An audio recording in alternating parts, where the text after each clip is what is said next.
Mais oui, parce que comme toute partie du corps qui peut être impactée par un symptôme, ça peut parler vraiment, et il faut aussi parfois se poser les bonnes questions par rapport à ces symptômes. On va en parler avec Corinne Colin-Bellé. Bonjour Corinne. Bonjour Isabelle. Praticienne en épigénétique, cette science qui montre que nos actions au quotidien ont une influence sur notre génome, et vous êtes également psychologue. On va aller à la source des problématiques justement liées aux ovaires ce matin. Qu'est-ce que ça peut traduire quand ça se manifeste comme ça, alors que ce soit chez les femmes faites, âgées, ou chez les petites filles aussi, hein? Oui.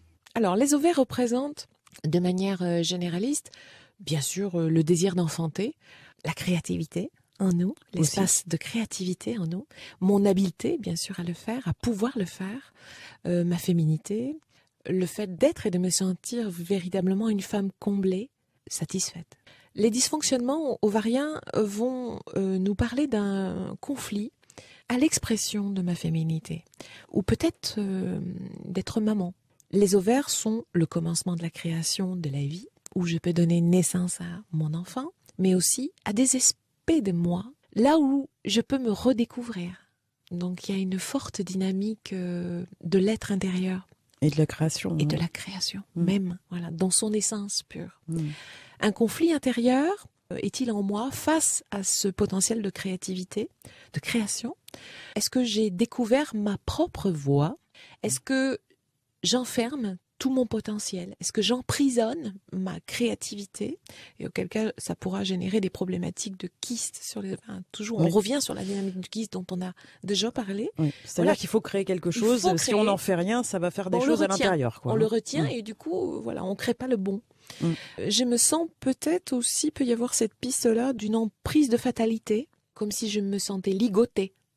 Comme se sentir menotté, vous voyez, symboliquement, voilà. Impuissant, quoi. Impuissant, vraiment. On est dans une tonalité d'impuissance. Je me sens peut-être pleine d'émotions.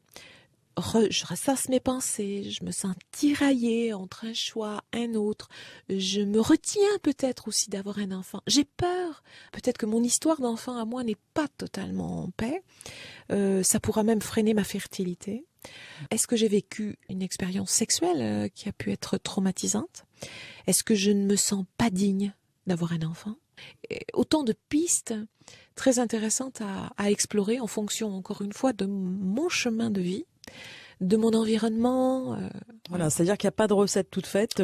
C'est à chacun, effectivement, de voir ce qui fait écho en lui, pour essayer de résoudre le problème, mais vraiment à la racine. Oui, c'est une exploration, hein, avec soi. Donc avec un thérapeute qui éclaire cette logique-là, voilà, pour aller plus vite dans la résolution des problématiques. C'est-à-dire qu'à partir du moment où ça devient conscient, déjà, il y a un gros travail de fait. C'est ça. On permet à la biologie de dire oui, non tact, prise de conscience énergétique, et donc du coup le corps relance son auto-guérison. C'est intéressant à comprendre. Merci beaucoup Corinne Colin-Bellé. Merci Isabelle.